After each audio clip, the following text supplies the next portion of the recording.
Good morning, everybody. So we got a little bit of a different kind of start this morning. I was doing the video and I ran out of battery power, so I had to restart. So I'm gonna continue where I was. So we're gonna leave this barn a little bit and we're gonna go outside. So what happened was I put it on a cart, brought it over to my tree of shame, and the thing is, I started cleaning it and I ran out of battery power. So we're back again. Sorry. We're back again, and what I did was I cleaned the transmission out, the front of it, with a brush like this. So right down here, I already cleaned this out. All here, I'm done. My tree of shame, and I got a part over there. We're done. So that's that. And now I'm going to take you to wash it off by the house. Now I do this because I don't need all this mice stuff or debris or whatever near my house. So I usually have a hose running out here, but we had a flood in Plainfield and John needed to borrow it, so I let him borrow my hose, and I have not rehooked everything back up again. So we're gonna take this to far away from my house, far away as the hose can go. Will the transmission fit through here? Yeah, that transmission is pretty small. Yeah, transmission will fit there. Okay, sorry about that, but this will be on the edge as far away as I can. Oh, okay. It's actually, I don't know why there's so many bees in this one area. Oh, I know why. They're in a freaking hole. Oh, crap. Well, I was gonna wash it over there. Now I have a hole. And I'll tell you one thing, bees in a hole, they're nasty, man. So we're gonna set it here far from the hole, and we're gonna have to spray there tonight.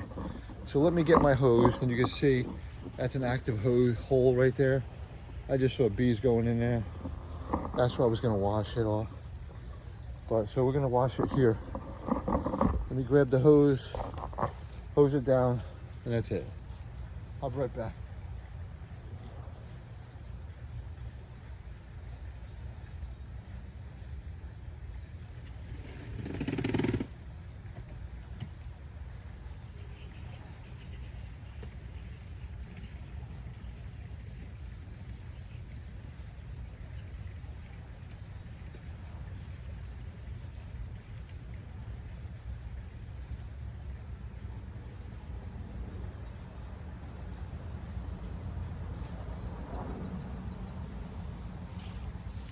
Okay, I'm back. I'm just gonna hose this down quickly. A little bit of jet power there. And then I'm gonna use some brake clean. And then I'm gonna hose the rest down. Just to get some of that heavy stuff out of there. That's all. I mean, you don't have to go crazy. I mean, I don't really want to go crazy on the planning either. I'm going to drain it again. What the heck, we'll clean it outside a little bit. No, really not going to work too great because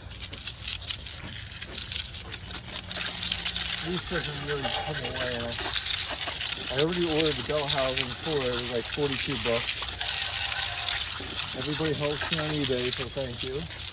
And so I sold an old DeWalt drill I had, which wasn't really old, it's a new design.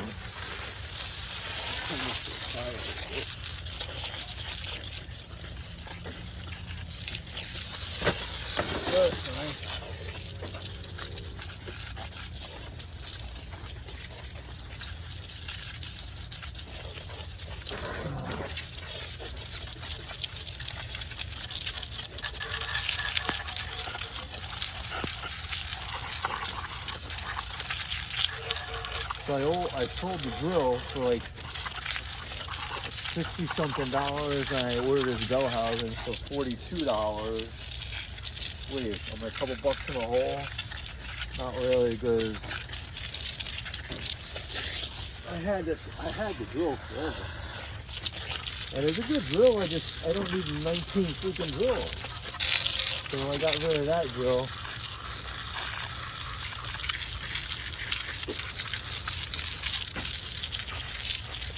We'll let this dry in the sun, and that'll be the end of that. So we're gonna put this back. I'm gonna clean it with brake clean, just in here, just because I am gonna. So take the gloves off again. Put my hose away, and remember I gotta kill that nest. So here we go again. So back with the hose. I like this hose because this hose is cool. This hose is here. It's my setup over here, and it's a nice little setup. I got this thing in an estate sale. Look, I got the whole deal. I've showed somebody once before. It's a sink, right?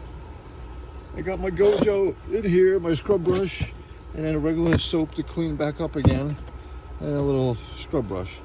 And look, got a nice little sink, you know, different pressures, whatever. It's nice. It's a man's sink outside. And it closes up. And what's cool about it is the reel.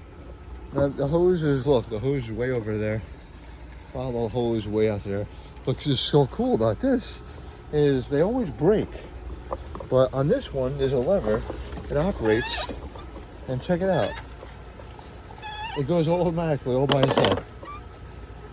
It made a little noise there, but it's seriously stressing because the hose I use is like heavy duty Craftsman hose. So, I mean, it's a slow process because it's so heavy. Trust me, it's usually that hose is supposed to be much lighter.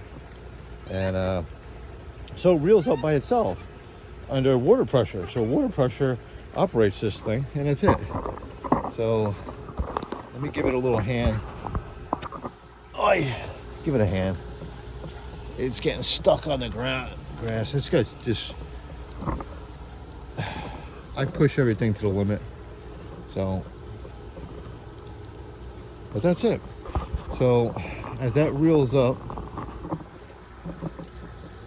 I know, very boring video, but plus the thing is, I mounted it here. I didn't mount it perfectly, as I'm always turning it to the right and the left. I probably should just turn all the way to the right or the left, one or the other, because it's facing my filter system on my pool. And hold on, let me shut this off. Okay. So it's facing my pool system. I always got to turn it and then turn it back. Thank God I didn't mount it to the ground yet. So that's that.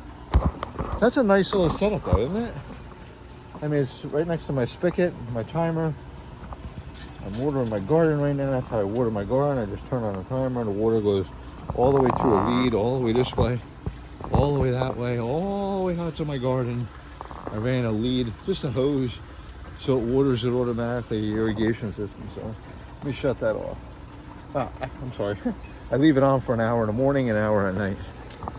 So let's go get this again. Sorry. And I can see that beehive right there. It used to be a rabbit hole, I think. And you know, once one animal comes and goes, another one comes. And I'm not a fan of insects, man. I hate insects. God darn it, the transmission's stuck on a wheel. Move over, tranny. Okay. Thank God I drained it. I would have had transmission fluid everywhere, right? Another thing you don't need on your grass, because the grass and transmission. What am I doing? I gotta move it over a little more. Okay. I think that'll be good. Well, no. Hold on, let me get this tranny. I took my gloves off.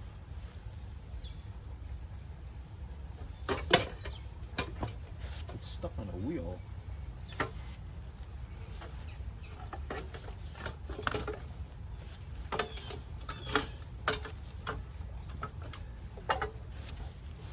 Still can't move it because it's stuck on the wheel. How did I get it here? How did I get it here? I got it here.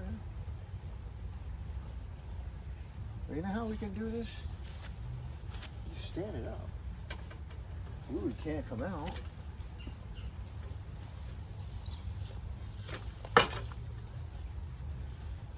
I mean, I drained all the fluid. Just trying not to get my hands dirty.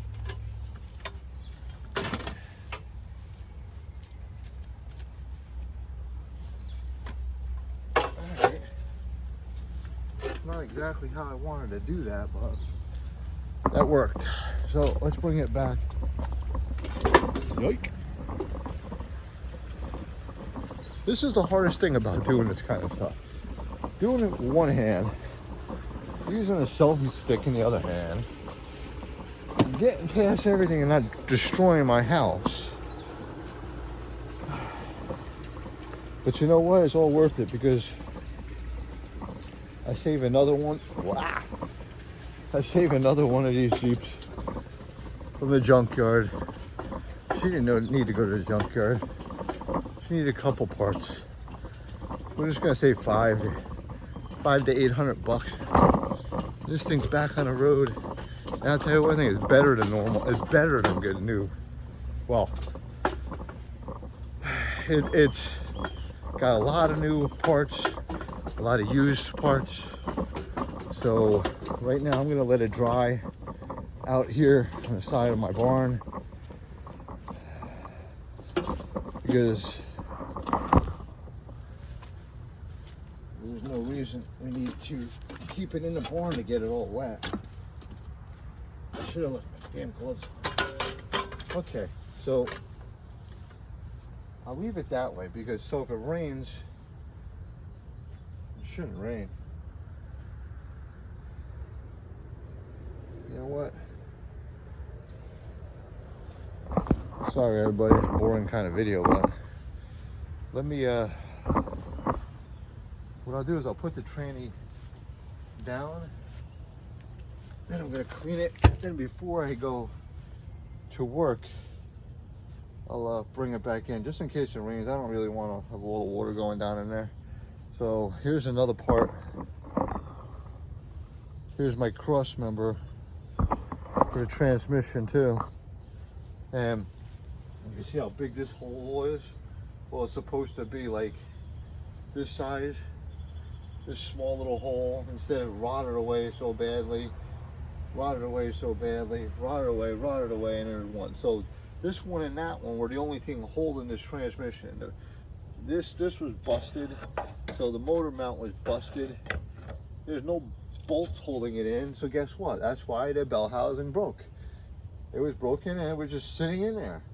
So you got nothing holding the tranny together except the torque of the engine. And she finally let loose. It probably cracked years ago, and when of course I take it apart to do the clutch, it's done.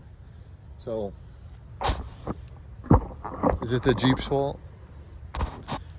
No, it's not the Jeep's fault. I mean, it can only take so much, right? So I'm gonna clean that up. You see all my parts of shame right now. They'll all get put back together, either welded. I ordered a mount for it, a couple bucks.